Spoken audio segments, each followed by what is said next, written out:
Endi pomidorlarimizni mana shunday qilib uzib tashlaymiz. Mana uzib tashladik. Assalomu alaykum, hurmatli Ishonch To'y YouTube kanalimiz obunachilari, kuzatuvchilari. Bugun 2025-yil 18-may sanasi. Pomidorlarimizni yotqizib chiqyapmiz. Ariq ichiga tushib qolgan ko'pchiligi shularni olib bu yoqqa burib qo'yapmiz. Sal oldinroq qilish kerak edi, boshqa ishlar bilan bo'lib e'tibor qila olmadik. Olishda juda qiynalyapti ko'chatlar. Mana bir xillarini tomirlari, asosiy tomiri uzilmasa ham ba'zi bir tomirlari uzilyapti bu yoqqa burib qo'yguncha. Lekin tomirlar ko'p, yana tomir olib ketaveradi. Bu pomidorlar Lajayn nomli pomidor. Shu yil 21-mart sanasida ekilgan.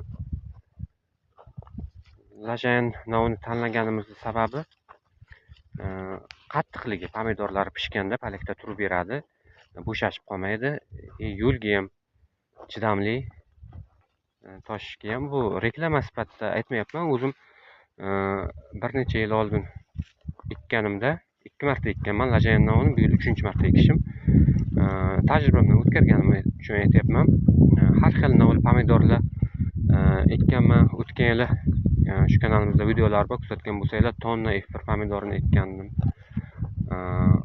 Boshqa yillari ham shu Vafkat, Pembola nomli pomidorlar ekkanmiz. Ularning videolari bor kanalda. Bu yil Lajayn nomli pomidor tanlaganmiz. Shu qattiqligi uchun, pomidorlari turib berishi uchun palakda uzoq vaqt Lajayn tanlaganmiz. Hozir olib chiqyapmiz. Endi kilonkadan ustiga o'sib qolgan. Buni bu yoqqa olib chiqmasak bo'lmaydi. Chunki suv quyganimizda, dori bilan suv berganimizda pomidorlar suvni ichida qolib ketishi mumkin.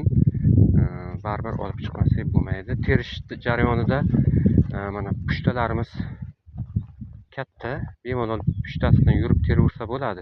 Lekin baribir bunaqa mana bu olinmagan joylari bunaqa holatda turishi yaxshi emas. O'zining joyida turish kerak pushtalarni. Shuncha katta pushtani pomidorlar uchun qilganmiz. Har yili kuzatgan bo'lsanglar, kilonkalarni olib tashlardik.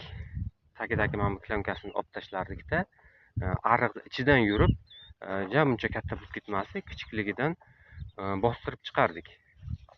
Tuproq bilan yoki o'sha do'gaga ekilgan pomidorlar bilan podplyonkaga o'sha do'ga qilib ekib qo'yib, keyin o'sha o'zini do'ga simlarini olib o'sha ariq ichidan kilonkalarni olib tashlab, ariq ichidan yurib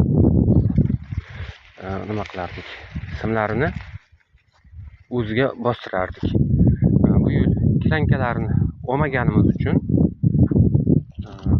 o'sha sim bilan bostirishda ham, tuproq bilan bostirishda ham imkoni bo'lmadi. Shuning uchun ancha katta buguncha kutib, endi o'zini hosillari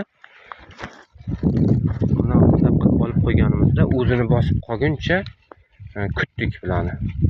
Ya'ni baribir shamol kichikligida olib qo'ysak, shamol olib qo'yardi baribir qaytarib. Shuning uchun mana ehtiyot bo'lib olmasak sinib ketishi mumkin. Qayrilsa hech narsa qilmaydi, o'zini tiklab ketaveradi. Mana olib chiqmasak, mana suv tegib, mana pomidor chirib ketgan. Olib chiqmasak bo'lmaydi. Ham pomidor mana bu yoqlaridan yana tomir o'tadi.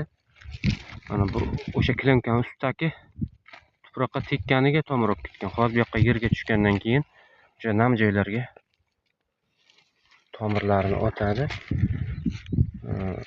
Ehtiyot bo'lib olmasak, hozir sinib ketishi mumkin. Keyin kilonkalarini olish niyatimiz yo'q hozircha. Chunki ochiq dalaga ekkanmiz, dala maydonga.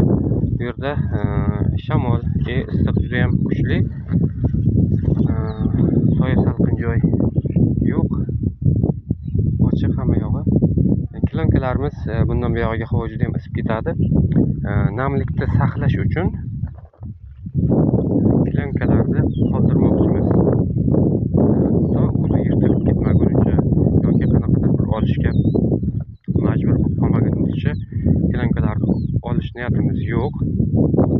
Turaveradi kilonkalar. Shuning uchun mana shunday qilib sal o'stirib borib, endi o'zini hosillari o'zini bosib qoladigan darajaga kelgandan keyin bu yoqqa olib chiqyapmiz. Yerimiz ham yangi yer bo'lganligi uchun ariqlarning ichini o't bosib ketgani yo'q. Dor tashlaganmiz, hali hozir suv qo'yamiz. Mana top-toza o't bosib ketmagan. Shuning uchun ham kilonkani olish shart emas. Pishishiga ham uncha uzoq vaqt qolmadi. 10-15 kunlarda qizarishni boshlaydi. Balki ungacha bormasam. O'sha terilish jarayonlaridan ham hosillar qanday bo'ldi? O'sha jarayonlardan ham yana video qilib boramiz. Kanalni kuzatsangiz. Sog' omon bo'ling.